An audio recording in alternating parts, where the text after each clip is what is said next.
নিজেদের নিরাপদ আশ্রয়ে মাকে হারিয়ে দিশাহারা তাসনিম জ্যোতির ৮ বছরের অবুঝ দুই সন্তানকে ছায়া দিতে ছুটে এসেছে তাদের বাবা। আজ মা নয়, বাবার বুকে ঘুমাচ্ছেন দুই সন্তান। হ্যাঁ দর্শক, আম্মু হারিয়ে গেছে। ৮ বছরের দুই যমজের আহাজারিতে ভারী হয়ে ওঠে সন্ধ্যা। অবশেষে বাবার কোলে জায়গা খুঁজে নিয়েছেন ছোট্ট দুটি প্রাণ। তাসনিম জ্যোতির সাবেক স্বামী জুয়েল, যিনি বহুদিন ধরে সন্তানদের থেকে দূরে ছিলেন পারিবারিক কারণে, আজ সব ভুলে ছুটে এসেছেন সন্তানদের কাছে। দেশের মানুষ যখন প্রশ্ন তুলেছে এতিম শিশুরা কোথায় থাকবে, তখন বাবা হিসেবে সন্তানদের পাশে দাঁড়ানোর সিদ্ধান্ত নিলেন তিনি। তাদেরকে নিয়ে গেলেন নিজের কাছে, যেখানে এখন তিনি থাকেন। জ্যোতির দাফনের ২ দিন পর অবশেষে কান্না থেমেছে দুই সন্তানের। আয়ান আর আরিয়ানকে গভীর রাতে ঘুম পাড়াচ্ছেন বাবা, দুই হাতে জড়িয়ে ধরে, ঠিক যেমন করে কোনো মা তার সন্তানকে আগলে রাখেন। বুক ভরা কান্না নিয়ে বাবা জুয়েল বলেন, আমার ছেলেরা বুঝে ফেলেছে তাদের আম্মু আর নেই। ছোট ছেলে ঘুমের মধ্যে উঠে বলছে, বাবা, মাম্মা হারিয়ে গেছে। আমি কি বলবো তাদের? কেমন করে বোঝাবো যে ওদের মা আর ফিরে আসবে না? কখনো কল্পনা করিনি এমন কোনো দিন আসবে আমার বাচ্চাদের জীবনে। আমি শুধু চাই আমার সন্তানেরা যেন ভালো থাকে। চুয়াডাঙ্গার মেয়ে ছিলেন তাসনিম জ্যোতি। ঢাকার ওষুধ কোম্পানির জাতীয় পর্যায়ের সেলস ম্যানেজার হিসেবে কাজ করতেন। দুই যমজ সন্তানের মা ফারিয়া তাসনিম জ্যোতির মৃত্যু যেমন ছিল মর্মান্তিক, তেমনি তার দুই অবুঝ সন্তানের চোখের জল আজও ছুঁয়ে গেছে লাখো মানুষের হৃদয়। ৩৬ ঘন্টা নিখোঁজ থাকার পর যখন টঙ্গীর বাঁশপট্রি এলাকার একটি ম্যানহোল থেকে উদ্ধার হয় জ্যোতির নিথর দেহ, তখনও কেউ কল্পনা করেনি এই দুর্ঘটনা কেবল একজন সফল কর্মজীবী নারীকে কেড়ে নেয়নি, নিঃস্ব করে দিয়েছে দুই শিশুকে, যারা প্রতিটি রাতে মায়ের বুকেই ঘুমাতে চাইত।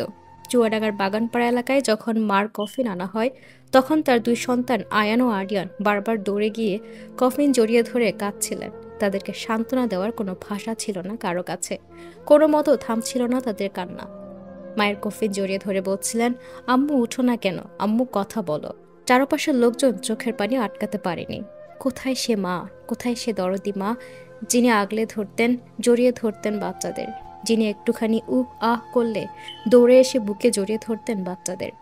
আজ সে মা নীরব, শেষবারের মতো ছেলেদের ডাক শুনলেন না মা। তাসনিম জ্যোতির সাবেক স্বামী, যার সাথে তার ডিভোর্স হয়ে গেছে বেশ কয়েক বছর আগে, যিনি বহুদিন ধরে সন্তানদের থেকে পারিবারিক জটিলতার কারণে দূরে ছিলেন, আজ সব ভুলে ছুটে এসেছেন সন্তানদের কান্নায় তাদেরকে সান্ত্বনা দিতে, তাদেরকে বুকে আগলে নিতে। দেশের মানুষ যখন প্রশ্ন করছিল এই এতিম বাচ্চাগুলো কোথায় যাবে, কোথায় থাকবে, তাদের ভবিষ্যৎ কি হবে, সবার উদ্বেগের উত্তর দিলেন বাবা। বাবা বললেন, আমি তাদের বাবা, তারা আমার কাছে থাকবে। বাবা তো বাবাই, মা বাবার সম্পর্ক বিচ্ছেদ হলেও সন্তানদের সাথে বাবার রক্তের সম্পর্ক কখনো বিচ্ছিন্ন হয় না। বাবা জুয়েল তাদের নিয়ে গেলেন নিজের কাছে। জ্যোতি ম্যানহোলে হারিয়ে যাওয়ার পর ২ থেকে ৩ দিন এই দুই বাচ্চা ঘুমাননি, খাননি, শুধু অনবরত কেঁদে গিয়েছেন মায়ের জন্য। অবশেষে আজ বাবার সাথে তাদেরকে হাসতে দেখা গেছে।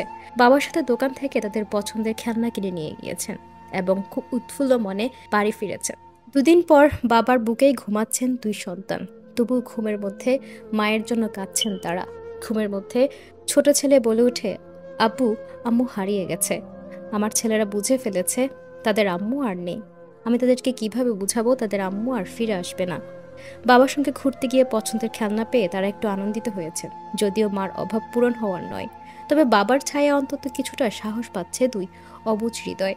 তাসনিম ছিলেন শুধু একজন কর্মজীবী মা নন, তিনি ছিলেন দায়িত্বশীল মেয়ে, সংগ্রামী নারী।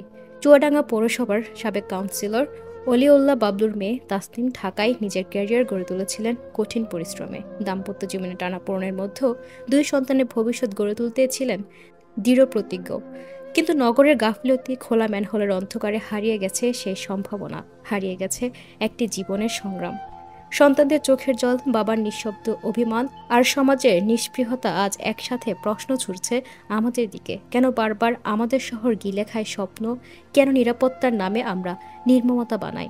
তাসনিম জ্যোতির দুই সন্তান এখনও রাতে ঘুম ভেঙে মায়ের নাম ধরে কাঁদে। হয়তো আজ রাতও কেউ চুপি চুপি বলবে, আম্মু হারিয়ে গেছে।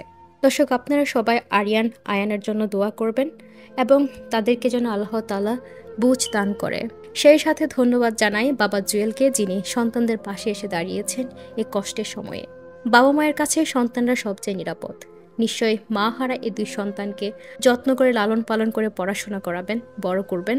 আমরা আপনার কাছে এটাই চাই। দর্শক, এই নিয়ে আপনার মূল্যবান মতামত কমেন্ট বক্সে জানিয়ে দিন। আরও আপডেট পেতে আমাদের ফেসবুক পেজটি ফলো করে সাথে থাকুন। ধন্যবাদ।